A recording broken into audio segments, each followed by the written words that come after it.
Bueno, ¿cómo andan? ¿Bien?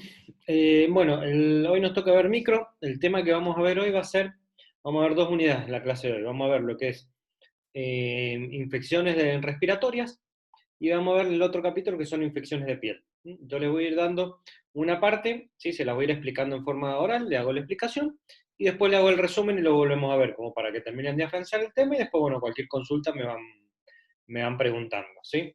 Después ya nos quedaría la próxima clase que es, hoy vamos a ver la unidad 12 y la 16, nos quedaría 14 y 15 la semana que viene y con eso ya terminaremos la parte de micro y a la otra daríamos el segundo parcial. O sea que la semana que viene tienen segundo parcial de fármaco y la otra sería el de micro. Después cualquier cosa, bueno, me preguntan al final todo ese tema. Vamos con aparato respiratorio. Dentro del aparato respiratorio, lo que vamos a hacer, vamos a dividir las patologías, ¿sí? En lo que sería patología del tracto respiratorio superior y tracto respiratorio inferior. ¿Qué vamos a hablar del tracto respiratorio superior? Nariz, o sea, a nivel de nariz, oído, ¿sí? Faringe y senos paranasales. Las patologías que tenemos.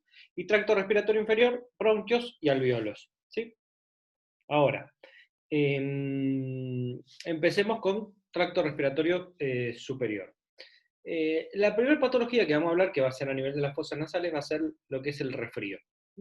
El resfrío, o resfrío común, ¿sí? Es cuando una persona, bueno, primero, ¿quién lo produce el resfrío? El resfrío es producido principalmente por un virus. El virus se llama rinovirus, que ya lo hemos visto cuando hablamos de virus. ¿Qué es lo que produce? Generalmente es la patología en donde el paciente va a tener una congestión o va a tener una inflamación a nivel nasal, por lo tanto las glándulas secretoras de moco a nivel nasal van a estar hiperestimuladas, se van a tener un aumento en su producción. ¿Qué es lo que va a llevar a producir? Es un aumento en la producción de moco. Entonces el paciente va a estar todo el día con moco. Son esos pacientes que están con el pañuelo todo el día, con moco, moco, moco, moco. Pero lo único que tienen es moco, ¿sí? No tienen ni fiebre, por ahí pueden llegar a tener una febrícula, pero más de eso no tienen. Pueden tener algo de tos, ¿sí? Pero no mucho. Y el estado general es bueno. ¿Qué es lo que se hace en esos casos? Se puede dar algún tratamiento sintomático, como puede ser un descongestivo, o directamente se controla y se espera hasta que el paciente se mejore, pero no sea ningún tratamiento específico. Eso es lo que es el resfrío común, es uno de los tipos de las patologías que uno puede tener en invierno. Y el otro tipo de patología, que es principalmente causada por virus, y el otro tipo de patología que podemos tener en invierno son lo que son las anginas, que también de algo hablamos, o faringoamigdalitis, afecta a la faringe y a las amígdalas. Que el paciente acá, ¿qué es lo que va a tener? Ya va a ser otro tipo de cuadro, y generalmente ¿por quién es producido? Por bacterias, como los estreptococos perdón, el Streptococcus el Mycoplasma pneumoniae, la Moraxella, o sea, hay varias bacterias que pueden llegar a producir angina. ¿Qué va a producir esa faringoamigdalitis? El síntoma principal va a ser la disfagia, el dolor, ¿sí? Cuando uno traga. Va a tener fiebre, en este caso son fiebre 38, fíjense, uno no tiene dolor de garganta, tiene moco y tos. El otro tiene dolor de garganta, ¿sí? Este va a tener poca fiebre, el resfrío, la angina va a tener mucha fiebre, como 39 grados de temperatura, el estado general en un resfrío es bueno, en el otro es como que no tiene un buen estado general, o sea, nos tira a la cama, no tiene decaídos. Se puede asociar a veces a lo que son el exudado, ¿sí? A través de la amígdala, un exudado potasio, o sea, como si exudado de pus, las placas que aparecen, ¿sí? La amígdala se van a ver blanca y que eliminan como unas placas, que es el pus. Y acá sí lo que nosotros tenemos que hacer es un tratamiento que es con antibióticos, ¿sí? ¿Cómo se diagnostica? Si es un resfrío, directamente no se hace un tratamiento, pero si la tendremos que diagnosticar, que le hacemos un hisopado para determinar qué tipo de virus es. Y si es una angina, le hacemos un hisopado. Hisopado es una muestra como si fuera un cotonete de la oreja, pero se pone en la nariz o en las amígdalas. Toma una muestra y lo mandan a analizar al laboratorio. El laboratorio le dice, ¿es un virus, un resfrío? Es, por ejemplo, un estreptococo pneumoniae que está produciendo la angina. ¿Sí? Eso sería como hacemos el diagnóstico. Después tenemos otro tipo de patologías que son muy comunes, que son las otitis. Pero entre las otitis las vamos a dividir en dos tipos de otitis, la otitis externa y la otitis interna. Y lo voy a hacer como un pequeño dibujito para que se ubiquen. Si ustedes tienen, ¿sí?, el pabellón auricular, imagínense que es un pabellón auricular, el conducto auditivo externo, y acá tienen la membrana timpánica. ¿Sí? Después van a tener el martillo, el yunque y el estribo. De la membrana timpánica para allá es lo que se considera oído medio. Y este sería el oído externo. de la membrana para acá.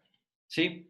Por lo tanto, cuando yo tengo una inflamación, ¿sí?, del conducto, muy común por ahí en verano con las piletas, voy a tener una otitis externa, que generalmente es una inflamación del conducto, que lo que voy a hacer es tratarlo a veces con unas gotitas con antibióticos. Se colocan una gotita en el oído. Si la infección es en la parte del oído interno, lo que va a producir una inflamación en esta zona. Va a bombar, ¿sí?, la membrana timpánica. Y ese abombamiento de membrana timpánica me va a producir el síntoma característico que es la otalgia, ¿sí?, que es el dolor de oído. Si yo le pongo un aparatito, ¿sí?, en donde miro el oído, que es el otoscopio, puedo ver que está toda esta zona bombada. Y eso es lo que me va a estar diciendo que tiene una infección. Hay veces que esta zona se, como un absceso, piensa en un absceso, ¿qué pasa? Drena. Entonces empieza a eliminar el pus hacia afuera, ¿sí?, y cede el dolor. Pero la infección sigue estando, entonces yo lo que tengo que hacer es darle antibióticos de amplio espectro, como por ejemplo amoxicilina clavulánico, un antibiótico de más fuerte. Y es que sepan la diferencia entre una otitis media y una otitis externa. Las otitis medias generalmente sí uno las tiene que tratar porque si no pueden producir secundariamente, acuérdense que podía producir la meningitis. Acá los principales microorganismos que producen las otitis medias son el hemófilo influenza, principalmente, otro tipo de bacteria. Antes, antiguamente, por ahí lo que se hacía, vieron, se le decía al paciente, se pusieron los conitos por ahí se hacían como unos conitos para que mejoraran las otitis. ¿Qué hacía eso? Generaba como una perforación en el tímpano, que eso después obviamente se veía y se curaba, pero ¿qué pasa? Al perforar la membrana, drenaba, era como que reventaba el pus, drenaba y se pasaba el dolor. Pero quedaba la infección, entonces secundariamente siempre después uno tenía que hacer un tratamiento antibiótico, pero si no eso se podía complicar. Pero bueno, tengan en cuenta entonces, una otitis media es producida por el Haemophilus influenza, ¿sí?, un tipo de bacteria. ¿Qué es lo que produce la otalgia, el dolor? ¿Cómo se diagnostica? Por un otoscopio. Cuando le bajan la oreja, ¿qué hacen? Es horizontalizan el canal para poder ver la membrana timpánica. Ven que está y se hace el tratamiento específico. ¿Con qué? Con antibióticos de amplio espectro. Y otro cuadro común que pueden llegar a encontrarse en el tracto respiratorio superior es cuando uno tiene lo que son las sinusitis, que los senos paranasales que uno nos puede encontrar a nivel frontal y a nivel maxilar, que son los principales, son cavidades neumáticas estériles, que cuando ingresa un microorganismo en esa cavidad neumática genera una inflamación. Y eso hace que cuando yo me toque duele. Y si son frontales, por ahí también produce dolor de cabeza, cefalea. Puede tener rinorrea purulenta y demás. Y puede hacer fiebre. A ese paciente lo que te tengo que dar es un tratamiento antibiótico. ¿Quiénes producen la sinusitis? Generalmente secundaria a un resfrío que tuvo, secundaria a una angina, ¿sí? Pueden ser tanto virus como pueden ser bacterias, las mismas que producen los otros tipos de infecciones. Entonces, dentro del tracto respiratorio superior, acuérdense que podemos tener la sinusitis, las faringoamigdalitis, las otitis y los resfríos.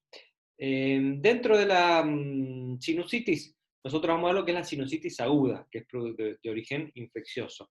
Hay otro tipo de sinusitis, que son las sinusitis crónicas, que hay pacientes que tienen crónicamente sinusitis, que esta generalmente el origen es alérgico, no infeccioso. ¿Qué quiere decir?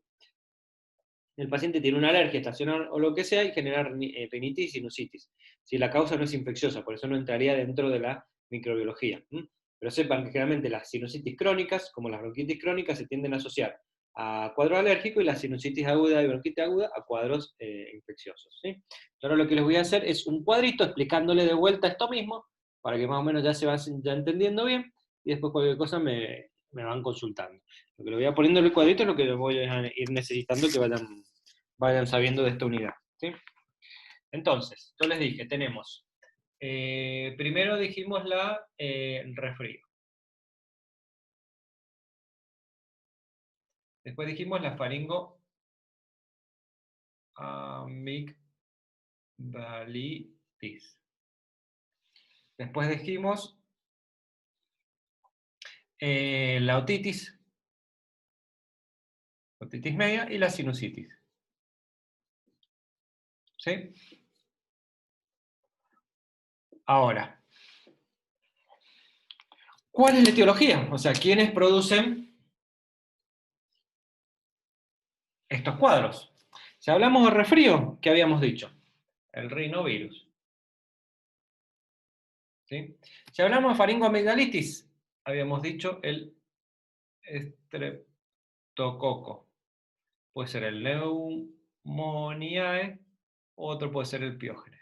Vamos poniendo los principales. ¿Sí? Estreptococo Pneumoniae o estreptococo Piógenes. En otitis media, el Haemophilus influenza, que es una bacteria, no el virus influenza. ¿Sí? Y en las sinusitis, generalmente puede ser tanto viral, que es en su mayoría un 80%, como bacteriana. Cualquiera de los que vimos a continuación, ¿sí? Que vimos anteriormente.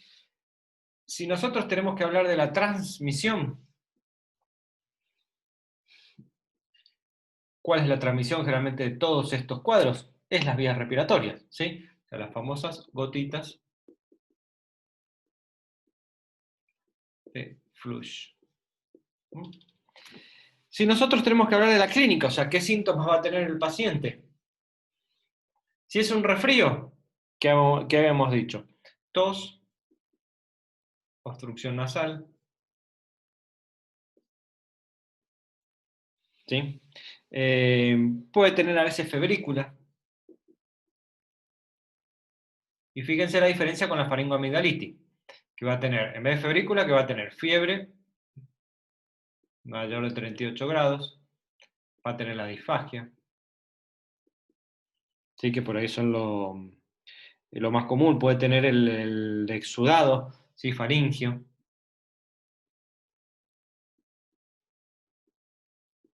Amígdalas pultáceas y demás. En la otitis media, ¿qué va a tener? La otalgia, el dolor de oído. Y este que va a tener el dolor facial. Eso es la clínica generalmente que pueden llegar a tener. ¿Cómo nosotros los diagnosticamos? ¿Sí? Con hisopados. Hisopado. En este caso, a nivel ¿dónde? De la nariz. ¿Sí? Como lo que están haciendo ahora los virus. ¿Este es un hisopado dónde? Donde se encuentra el virus, ¿sí? En las amígdalas. O en la faringe. La otitis media, generalmente nosotros vamos a hacer un hisopado, salvo que de la secreción. Que haya una perforación del tímpano y secrete, si no, no lo vamos a tocar. Y en la sinusitis directamente acá se hace un diagnóstico por una RX de senos paranasales. ¿Y qué quiere decir? Lo que vamos a hacer es, ¿sí? Los ojitos, la nariz, ¿sí? Nosotros vamos a tener 4 senos que están los 2 frontales, ¿sí? Y los 2 marginales. Hay más, pero estos son los principales. Entonces, cuando le hagamos una radiografía, supuestamente esto se debería ver negro, todos estos senos, ¿sí? Pero van a ver que una parte se va a ver blanca. Por ejemplo acá. Entonces, ¿qué quiere decir? Que hay una infección. O sea, el diagnóstico se hace por una radiografía, ¿sí? No el diagnóstico específico. Si nosotros queremos tener, por ejemplo, un diagnóstico específico, por ahí sea un seno maxilar, por ahí podemos tomar una muestra a nivel nasal y saber qué tipo de virus o bacteria es. Pero indirectamente se hace a través de unas radiografías que se llaman frontonasoplaca y mentonasoplaca. Y el diagnóstico, y el tratamiento, perdón, el primero es sintomático. O sea, yo no le voy a dar ninguna medicación, salvo algún desconjuntivo si necesita. Acá van a ser antibióticos. ¿Sí? En la otitis media también van a ser antibióticos. Y en la sinusitis depende si es viral o no. Puede ser sintomático, darles ¿sí? algo sintomático para los síntomas, por ejemplo, para el dolor de cabeza, o antibióticos. ¿Sí? Depende de qué estoy sospechando. O sea, antibióticos para una bacteria, sintomático para un virus. ¿Sí? Si es una otitis, tengan en cuenta para agregarle epidemiológicamente, es mucho más común en niños entre 6 meses y 3 años. O sea, los niños entre 6 meses y 3 años tienden a hacer la otitis media. Como les dije, bueno, el hemófilo influenza, puede estar el neumococo también y demás. Esto es lo que sería el tracto respiratorio superior, ¿sí? Las principales patologías del tracto respiratorio superior. Ahora lo que tenemos que ver es del tracto respiratorio inferior, ¿sí? Lo que me va a afectar bronquios, lo que me va a afectar y a los alveolos. ¿De esto quieren preguntar algo? Así como les di el cuadrito, es lo que yo quiero que sepan.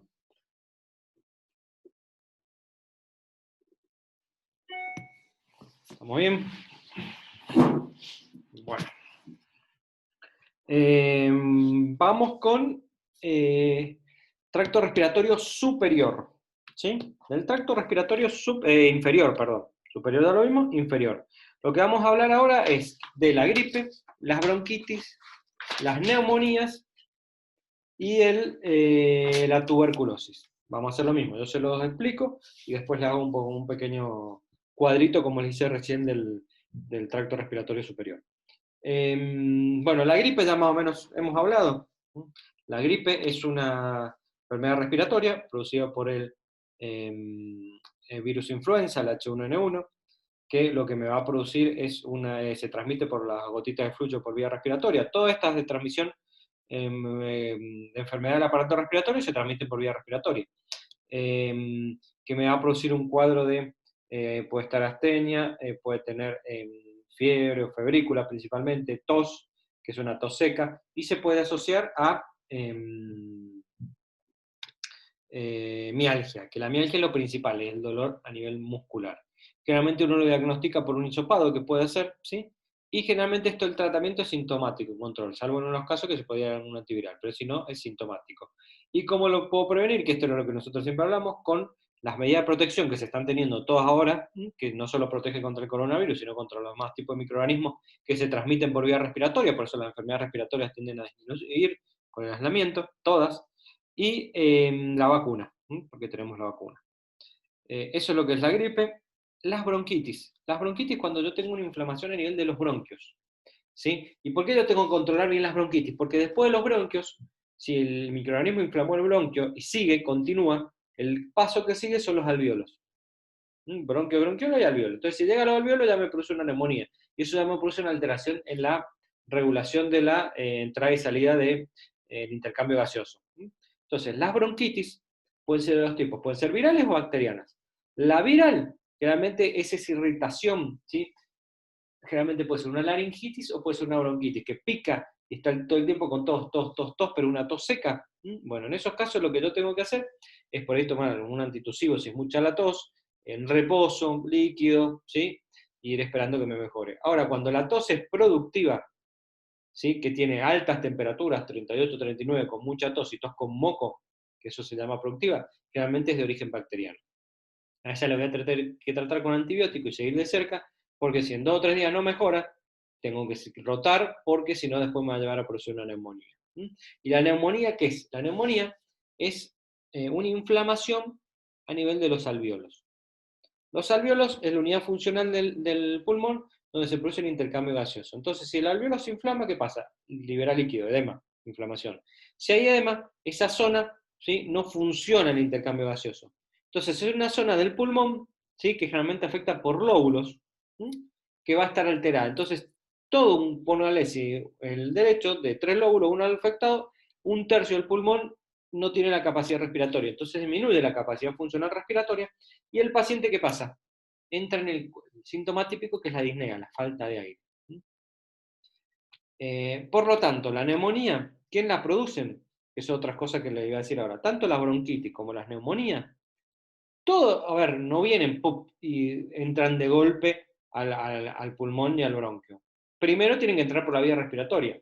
Por lo tanto, los cuadros de vías aéreas respiratorias superiores son los que después van a producir cuadros en vías aéreas inferiores. Es como la infección urinaria que vimos la otra vez, que la vejiga al riñón. Acá, de la vía superior a la vía inferior. Entonces, todos los hemofiloinfluencias, neumonía, streptococcus los rinovirus y demás, pueden llegar a producirme cuadros de vías aéreas inferiores. ¿Qué síntomas va a tener en este caso la neumonía? Mucha fiebre, más de 39 grados, disnea, dolor de espalda, omalgia, dolor de hombro, puede tener, va a tener mal estado general, ¿sí? El paciente desganado, tirado en una cama. ¿Cómo lo diagnostico? La neumonía generalmente la puedo diagnosticar por el cuadro clínico que le acabo de decir, por un examen físico, en donde yo puedo físicamente determinar si ese pulmón está obstruido o no, y cómo lo puedo determinar. Cuando ustedes ven un médico por ahí, lo que va haciendo es como si fuera una percusión, va tocando así la espalda. ¿Qué quiere decir? Si ustedes tocan una zona dura, con algo duro abajo, es que se llama mate, ¿sí? Quiere decir que hay algo que no es aire. Y si ustedes tocan otro sector donde hay aire abajo, suena de manera diferente. O sea, suena de manera diferente si hay aire o no en donde uno toca. Entonces usted se va percutiendo, se va golpeando el pulmón. Toc, toc, suena tic, tic, tic, toc, y cambia de ruido cuando ya es más sólido del otro lado. ¿Qué quiere decir? Que en la zona donde debería haber aire no lo hay. Entonces indirectamente yo puedo decir que tiene una neumonía.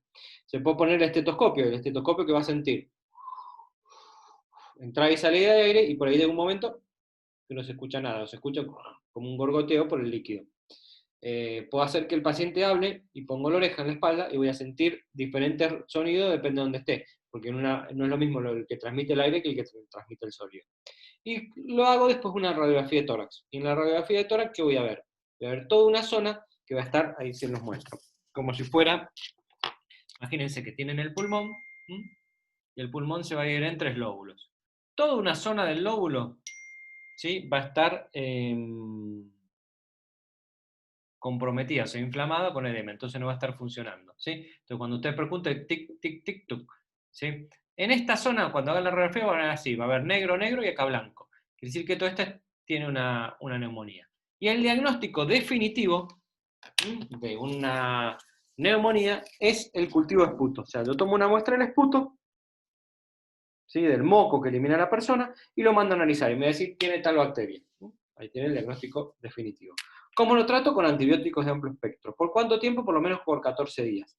Y dependiendo si el paciente tiene algún inmunocompromiso o no, es si lo interno o no. O sea, si es un paciente que no tiene ningún inmunocompromiso, puede hacer el tratamiento en casa. Si no, lo va a tener que hacer a nivel hospitalario, porque es una patología de mayor riesgo. Dentro de las neumonías, van a ver que se dividen en varios tipos. Un tipo es la neumonía típica, que es la que le acabo de hablar. Cuando escuchen la neumonía atípica, lo que va a cambiar es que va a ser, generalmente puede ser de origen viral, no tanto bacteriana, y algunas bacterias. ¿Y qué me va a producir? Exactamente lo mismo que la neumonía típica, pero con menos síntomas. O sea, la fiebre menos, la tos menos, la disnea menos y demás. ¿Sí? Después va a haber otro tipo de neumonía, que es la por broncoaspiración. ¿Qué quiere decir? Cuando usted está en el quirófano, cuando está anestesiado el paciente no tiene reflejo. Entonces, ¿qué le tienen que dar? El ayuno. Si el paciente no hace el ayuno y vomita, ¿qué puede? Se puede broncoaspirar y mandar ese contenido al pulmón y generar una neumonía de tipo química, con su determinado tratamiento. ¿Sí? Y después lo otro concepto que necesito, que este concepto que sepan de neumonía, es que la neumonía varía si yo me la agarro en un hospital o fuera de un hospital. O sea, si es comunitaria o intrahospitalaria. Porque si es intrahospitalaria, los microorganismos que tienden a producir neumonía son más resistentes. Entonces necesitan antibióticos más fuertes, que por ahí de por vía endovenosa. No así los que son por vía de la comunidad. ¿Cómo yo puedo determinar si un paciente es del intrahospitalario o no? Bueno, se dice que una neumonía es intrahospitalaria cuando el paciente pasaron 72 horas de internación o 10 días posalta. ¿Qué quiere decir esto? Si yo hoy me interno y mañana me detectan que tengo una neumonía en el hospital, esa neumonía me la traje acá de mi casa, no la agarré en el hospital, pues todavía no pasaron los 3 días. Si yo me interno mañana y al cuarto día hago una neumonía, ahí ya se considera que es hospitalaria. Después del tercer día de internación, ya se considera que la neumonía la adquirió en el hospital. Me dan de alta, me agarró una neumonía a los 3 días de estar en mi casa, también se considera que es el hospital. Hasta los 10 días del alta se considera que es el hospital. Me la agarro a las 2 semanas, ya no. Eso es lo que sería. Y el otro cuadro que también podemos tener a nivel alveolar son las tuberculosis. Y la tuberculosis, sepa que es una patología que existe, que hay muchos casos y hay mucha mortalidad en el mundo por tuberculosis actualmente. Nosotros, bueno, voy a ir hablando que la tuberculosis y después cómo nosotros la contenemos. La tuberculosis es una bacteria que la produce, que es el Mycobacterium tuberculosis. Se transmite generalmente por vía respiratoria, como vimos con la gotita de flujo y demás. Y cuando el paciente se adquiere, el Mycobacterium va a ubicarse en el alveolo, y lo que va a producir en el alveolo es una necrosis alveolar. O sea, si el sistema inmune lo detiene y lo frena, buenísimo. ¿Sí? Pero más allá que el sistema inmune lo frene, quedan algunos quiescentes que después pueden volver a reactivarse. ¿Y qué es lo que me van a producir? Lo que son las cavernas o calcium. O sea, va a generar cavernas, ¿sí? Por lo donde va a ingresar el microorganismo entre los alveolos y después lo va a ir necrosando al alveolo. Al necrosar al alveolo, ¿qué pasa? Va disminuyendo la unidad funcional del paciente, ¿sí? Entonces va a empezar a teniendo la disnea. Por lo tanto, el paciente lo primero que va a tener por este cuadro que produce es una pérdida de peso, ¿sí? Fiebre, y después me va a tener una disnea y después va a tener la hemóptisis, la tos con sangre, ¿sí? Cuando ya tiene la tos con sangre es porque está en un estadio más avanzado.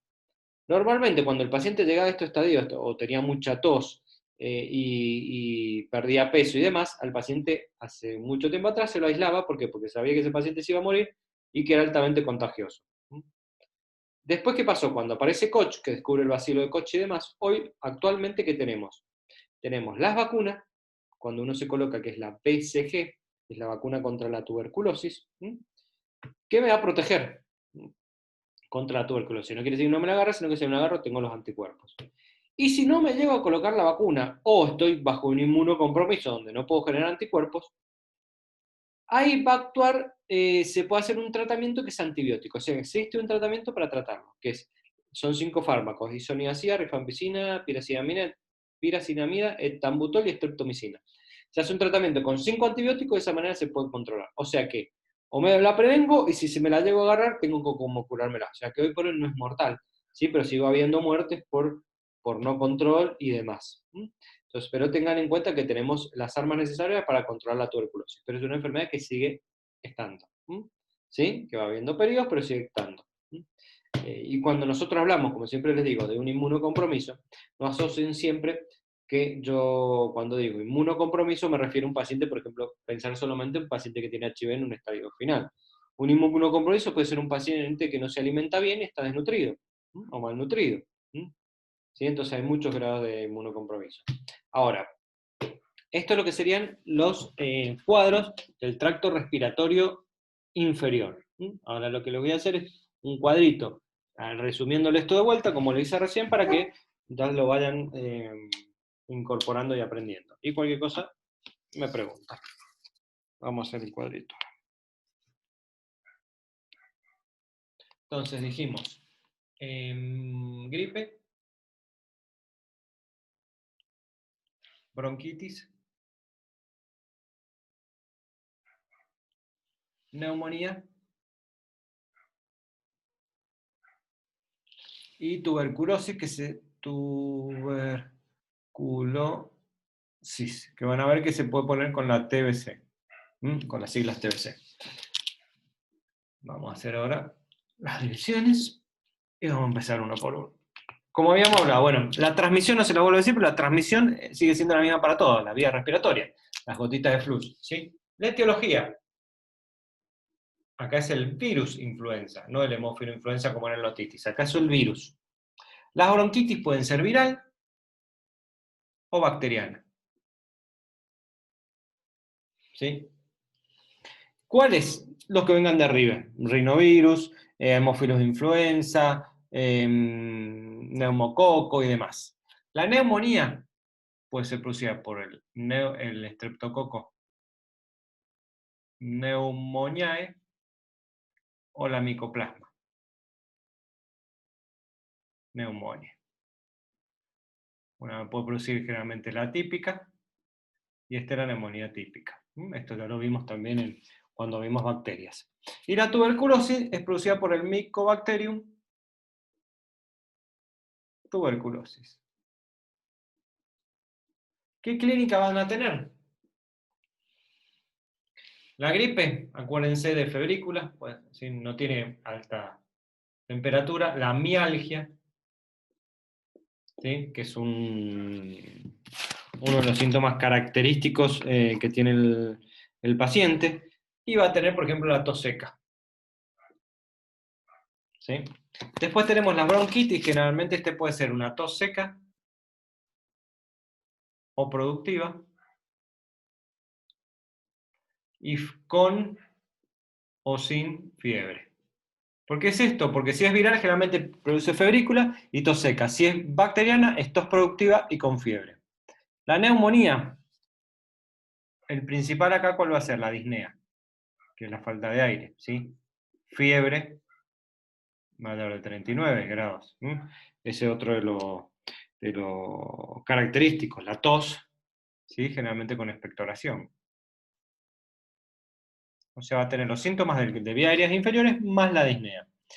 Y acá la tuberculosis que va a tener la pérdida de peso,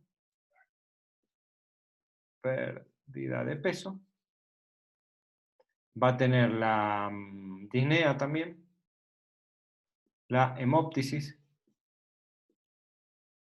¿sí? Que la hemóptisis es la tos con sangre.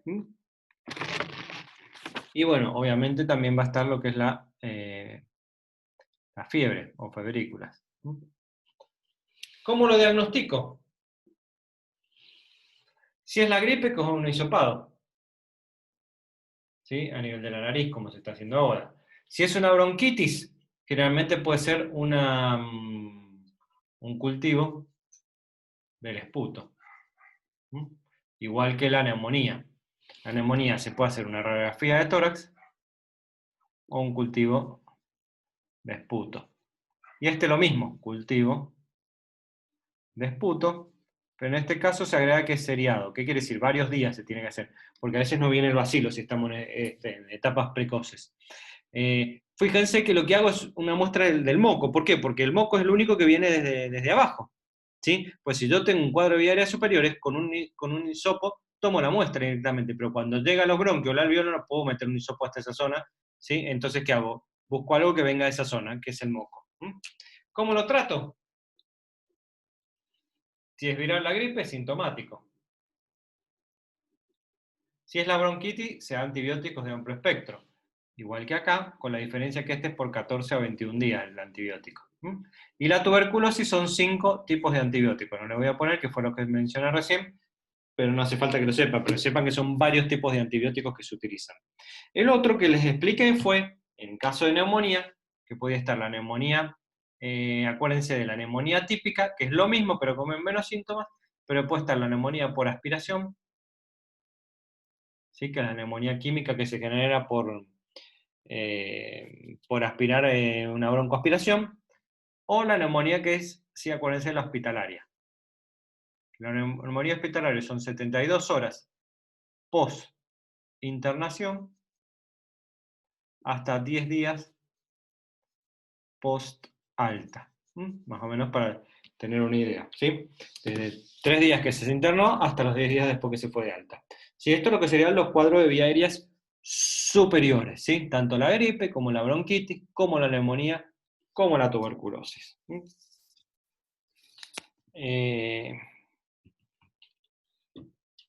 Si quieren preguntar algo de esto, me lo preguntan. Alguna de estas patologías, así como el cuadro es lo que yo le acabo de dar, es lo que yo necesito que se aprendan, ¿sí? Aunque estudien para los parciales, final y demás. ¿Estamos bien? ¿Seguimos? Me han ido todo. Bueno, cambiamos el chip y nos vamos ahora a ver lo que es la otra unidad, que esta es una unidad más cortita, que es lo que son infecciones de la piel. ¿A qué me refiero con infecciones de piel? Infección de piel y tejidos blandos. Nosotros vamos a ver ahora cuando se me produce una infección, qué tipo de infecciones yo puedo tener por microorganismos en la piel, qué puedo tener por debajo de la piel, el tejido celular subcutáneo, por debajo que son la fascia o la aponeurosis, por debajo el músculo y por debajo el hueso. En todas esas capas que yo le acabo de hablar, ¿qué tipo de infecciones son más comunes? Eso es lo que nosotros vamos a ver, o sea, qué tipo de infección se produce y cuál es el que produce la infección o qué microorganismo es. Vamos a hacer de la misma manera, yo le voy a ir hablando de una, de otra y de otra, de los tres diferentes. Le hablo una, le explico, en resumen, le hablo la otra y lo demás. Así vamos viendo, lo vamos asentando y cualquier cosa van preguntando. Vamos a arrancar con lo que es, bueno, dentro de las infecciones, cuando nosotros hablamos de infecciones de piel, ¿sí? Para que se produzca una infección tiene que haber un lugar por donde ingrese el microorganismo. Y normalmente, ¿qué es? Por una herida a nivel de la piel, para que pueda ingresar. Si es una herida más profunda, va a afectar a zonas más profundas, si no, a zonas más superficiales. O si no, la otra manera es después de una cirugía, donde se cortó directamente, o sea, no fue intencional, se cortó para hacer una cirugía, pero podemos hacer que ingrese el microorganismo. De estas dos maneras, las dos maneras más fáciles que ingrese el microorganismo. ¿Qué microorganismos van a ingresar? Y generalmente en la piel. Staphylococcus aureus, Staphylococcus epidermidis. Hay otro que se encuentra mucho también a nivel de las cirugías hospitalarias, que es la Pseudomonas aeruginosa, y también algunos anaerobios. O sea, estos son por ahí los principales. ¿Qué quiere decir? Todo esto que lo dije son los que van a ir produciendo principalmente en diferentes zonas, salvo uno que se agrega cuando es una herida sucia, que es el Clostridium. ¿Por qué? Porque es el que se encuentra en el suelo. Entonces, cuando uno tiene un accidente y se ensucia con la tierra el suelo, ahí puede ingresar también el Clostridium. Entonces, estos serían por ahí los principales microorganismos que me pueden producir las infecciones. ¿Sí? Y aparte, después podemos tener virus, hongos y parásitos, que no son tan comunes, pero también puede estar aparte de las bacterias. Vamos a empezar con piel. Cuando yo les digo la palabra piodermas, me refiero a infecciones de la piel. Dentro de infecciones de la piel podemos tener el impétigo, la foliculitis, el forúnculo, la celulitis y la erisipela. ¿Qué es esto? El impétigo es una lesión que va a presentarse en la piel como en forma de vesícula pruriginosa. Es muy parecida a cuando se produce la varicela, que produce vesiculitas y pican. Bueno, lo mismo, pero en este caso es producida principalmente por una bacteria que es la aureus, o el epidermidis. ¿Sí? Son vesículas en piel que pican. Hay que esperar el proceso, que esas vesículas forman costras, se caigan y se termine. Pero a veces se pueden producir infecciones, ¿sí?, en una zona de la piel con pequeñas vesículas. Otras veces se puede producir lo que es la foliculitis, otro tipo de infección. ¿Qué pasa? El folículo piloso se implanta en la piel. Entonces, si alrededor se produce una inflamación, alrededor de la implantación del folículo piloso, o sea, se ve roja la zona, ¿sí?, eso es lo que se llama una foliculitis. Y secundariamente, esa foliculitis, ¿sí?, que generalmente tiende a ceder sola, puede progresar, hacerse un poco más profundo y generar lo que es un nódulo. O sea, que sea un nódulo duro, en donde está el pelo, que genera alrededor un nódulo duro, doloroso, inflamado. O sea, los signos de inflamación, dolor, calor, tumor y rubor en esa zona, alrededor de un folículo piloso. Eso es lo que se llama una forúnculo. Que generalmente tienden a drenar, uno hace que drene porque forman pequeño absceso y después eso se cura. Generalmente no necesitan tratamiento antibiótico, ¿sí? Con una buena higienización o jabón y limpiando la zona es suficiente. Porque actúa el sistema inmune y de esa manera lo puede contener. Otro tipo es la erisipela. La erisipela es como si fuera una zona, una mancha, ¿sí?, roja, ¿sí? O sea, tiene en el centro se ve blanca, que puede estar por ahí un poco sobrelevado, y alrededor se ve rojo.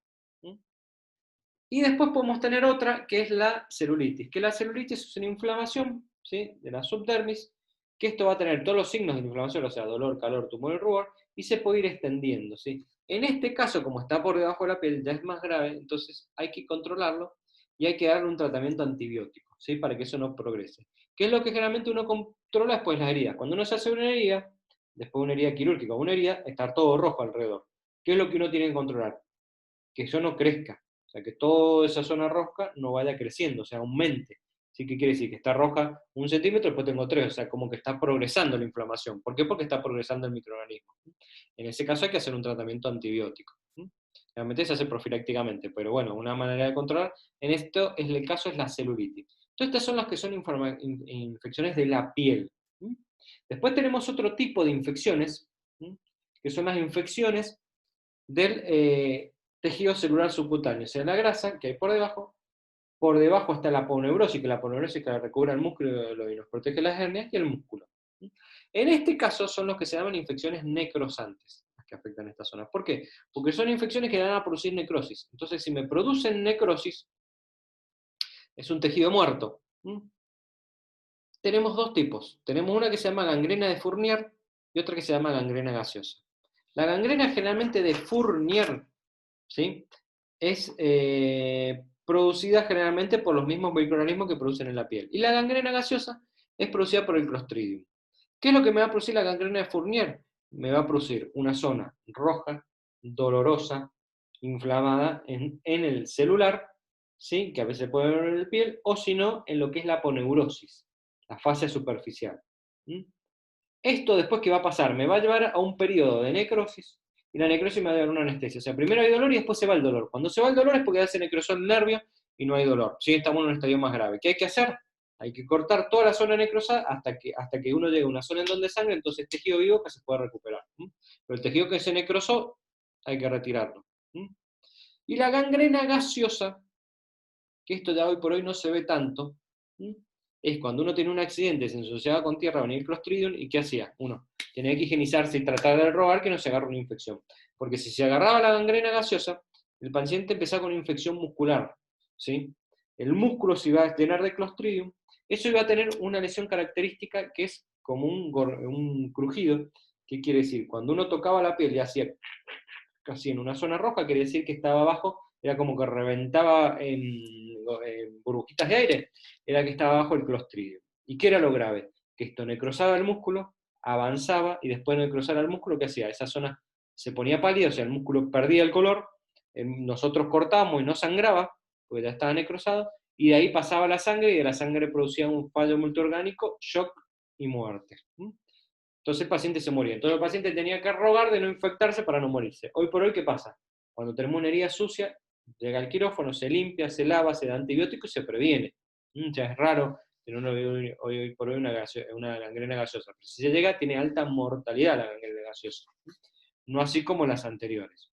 Estas son infecciones del celular y la fase, la gangrena Fournier, y del músculo, la gangrena gaseosa. Y después tienen otro tipo de infección, que es cuando llega al hueso. Y cuando yo tengo una infección, una inflamación del hueso, se llama la osteomielitis, o osteomelitis, que hay una infección del hueso. ¿Y por qué puede ser? Porque vino de arriba hacia abajo, que no necesariamente, porque generalmente se frena antes. Entonces, ¿qué es lo más común? Que por sangre se produzca una infección en el hueso, o por una cirugía. Un paciente que se colocó una prótesis y se infectó, o tuvo una cirugía a nivel del hueso y se infectó. En ese caso, ¿sí?, se puede producir lo que es una osteomelitis. ¿Qué hay que hacer? Hay que hacer un tratamiento específico y por ahí hay que hacer una nueva cirugía, si hay que sacar la prótesis y limpiar el hueso y demás. Y el diagnóstico generalmente se hace por sangre, por hemocultivo, porque yo acá ya no puedo tomar una muestra como puedo tomar una muestra de la herida, ¿sí? Por ejemplo, de ese músculo muerto, de esa celular o demás, yo puedo tomar una muestra y la mando a analizar. Acá no voy a ir a llegar hasta el hueso para tomar la muestra. Entonces, o mando la prótesis a analizar si es una cirugía, y si la cirugía ya terminó y está cerrado el tejido, lo que puedo hacer es tomar una muestra de sangre. Entonces ahí también puedo tener indirectamente, saber qué microorganismo es, para saber qué antibiótico terapia tengo que hacer. Pero muchas veces las cirugías, hay que hacerle cirugía para curar la infección en el hueso. Desde arriba hasta más abajo. Desde lo que es una infección superficial con los piodermas, a lo que son infecciones, la gangrena Fournier en fascia y en tejido y en grasa, a lo que es la infección muscular, que es la gangrena gaseosa, a lo que es la infección del hueso, que es la osteomielitis. ¿Quién produce las infecciones osteomielíticas? El Staphylococcus aureus, el epidermidis y la Pseudomonas aeruginosa. También son comunes los mismos de piel. ¿Por qué? Porque se produce una cirugía traumatológica, pasan a piel e ingresan. Esto es lo que sería infecciones a nivel de la piel. ¿Sí? Es un tema cortito, por eso se los agregué al que acabamos de ver de respiratorio. Yo ahora les voy a ir haciendo un pequeño resumen y se los voy a ir de vuelta explicando para que ya les vaya quedando, ¿sí? Entonces, dentro de las infecciones de piel, celular y tejidos blandos, tenemos las infecciones de piel, que son los piodermas. ¿Sí? Cuando nosotros hablamos de piodermas, estamos hablando de infecciones de la piel. Dentro de los piodermas tenemos el impétigo, ¿sí? ¿Que el impétigo qué sería? El impétigo es una vesícula pruriginosa. Y ahora enseguida les pongo cuáles son los microorganismos comunes de la infección de la piel, todo en general. La foliculitis, que es una inflamación del folículo piloso, ¿sí? Son pápula-pústulas, son pápula o pústula. ¿Qué diferencia hay entre la pápula y pústula? Si esta es la piel, ¿sí? La pápula es una lesión así, y la pústula es sobrelevada, ¿sí? Pápula o pústula, ¿sí? Eritematoso, o sea que va a estar en roja, el folículo piloso. Eritematosa del, obviamente, folículo piloso.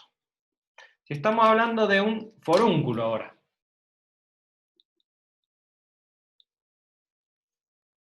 dentro del forúnculo tenemos un nódulo profundo y doloroso. Nódulo profundo, doloroso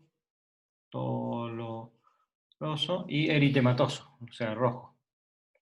Eritematoso. ¿Sí? Si estamos hablando, obviamente también, nódulo profundo del folículo piloso.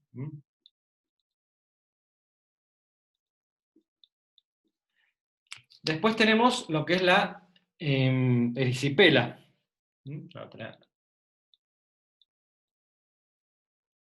Dentro de la erisipela es una placa indurada de bordes sobrelevados. Una placa de bordes sobreelevados.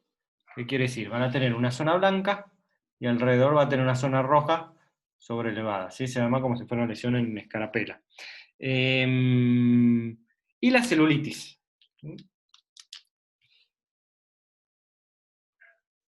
Que la celulitis va a tener los signos de inflamación. Vamos a hacerlo con esta así queda todo más parejo. Inflamación. Va a tener fiebre, ¿sí? Este es porque tiene contacto con el sistema vascular y va a sangre, ¿sí? Y por lo tanto es la que nosotros va a tener adenopatías, que es inflamación de los ganglios, y es la que nosotros tenemos que tratar esta con antibióticos, ¿sí? La celulitis. Estas son las infecciones de la piel. ¿Quiénes son los microorganismos productores de estas infecciones de la piel? Del impétigo, la foliculitis, el forúnculo o la erisipela, ¿sí?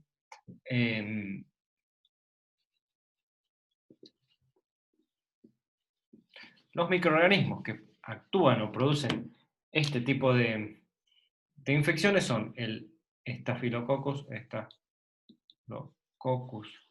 aureus, el Staphylococcus epidermidis,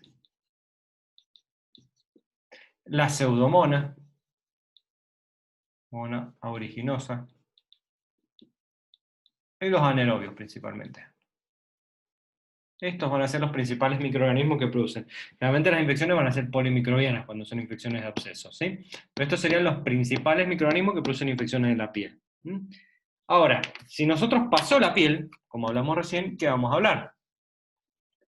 De las infecciones de celular, la fascia y el músculo. Bueno, si es de la... Hay una que se llama fascitis necrosante, que es la gangrena de Fournier. Esta gangrena de Fournier va a afectar a tejido celular subcutáneo y a fascia superficial. ¿Sí? O sea, afecta antes del músculo, ¿sí? ¿Qué es lo que me va a producir? Signos de inflamación. Los signos de inflamación. Después vienen las ampollas. Después viene la necrosis. Y después viene la anestesia, o sea que no siente nada.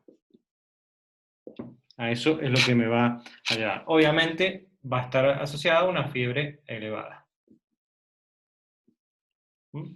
Y después tenemos la otra, que es la gangrena gaseosa. Gaseosa.